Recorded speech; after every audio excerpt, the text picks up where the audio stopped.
Lockdown কর্মসূচিকে ঘিরে সারা দেশে নাশকতামূলক কর্মকাণ্ড চালিয়েছে কার্যক্রম নিষিদ্ধ আওয়ামী লীগ ও এর সহযোগী সংগঠনের নেতাকর্মীরা।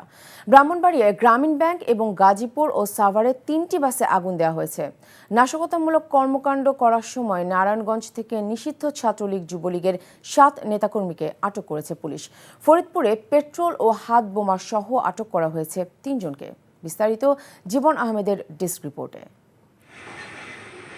মঙ্গলবার গভীর রাতে ব্রাহ্মণবাড়িয়ার বিজয়নগর উপজেলার আমতলী এলাকায় গ্রামীণ ব্যাংকে আগুন দেয় দুষ্কৃতিকারীরা।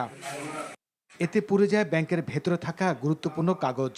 বেশ কয়েকজন নিরাপত্তা রক্ষী থাকার পরও কিভাবে আগুন দেয়া হলো তা তদন্ত করে দেখছে পুলিশ।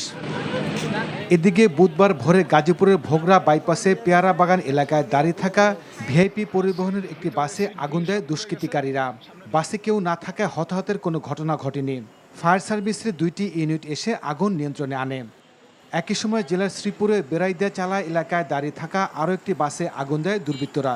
এর আগে রাত 11:15টার দিকে গাজীপুরের চক্রবর্তী এলাকায় সিএনজি ফিলিং স্টেশনে দাঁড়িয়ে থাকা যাত্রীবাহী অপর একটি বাসে আগুন দেওয়া হয়। ওদিকে সাভারের আশুলিয়ার বাইপাল আবদুল্লাপুর রুটে পার্কিং অবস্থায় একটি বাসে আগুন দেয় দুষ্কৃতিকারীরা।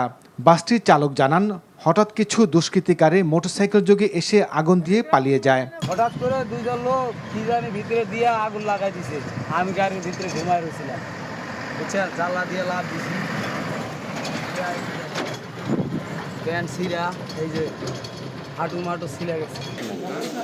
নারায়ণগঞ্জের রূপগঞ্জে নাশকতার পরিকল্পনার অভিযোগে নিষিদ্ধ ঘোষিত ছাত্র ও যুবলীগের 7 নেতাকর্মীকে আটক করেছে পুলিশ। মঙ্গলবার রাতে উপজেলার রূপসী, বরপা ও পূর্বাঞ্চল সহ বিভিন্ন এলাকায় বিশেষ অভিযান চালিয়ে তাদের আটক করা হয়।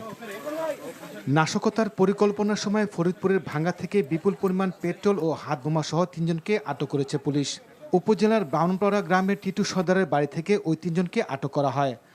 আটক 3 জনের বাড়ি সিলেট, টাঙ্গাইল ও চাঁদপুর জেলায়। উনি থাকে হলো বাহিরে, শুনলাম ঘরের তালা ভেঙে ওরা ওই ঘরে এই কাজ করতে আছে। বোতলের ভিতরে কি জিনিস দেখলাম, ঘরের ভিতরে উদ্ধার করছে। এই বিষয়ে আমরা আর যাই হোক।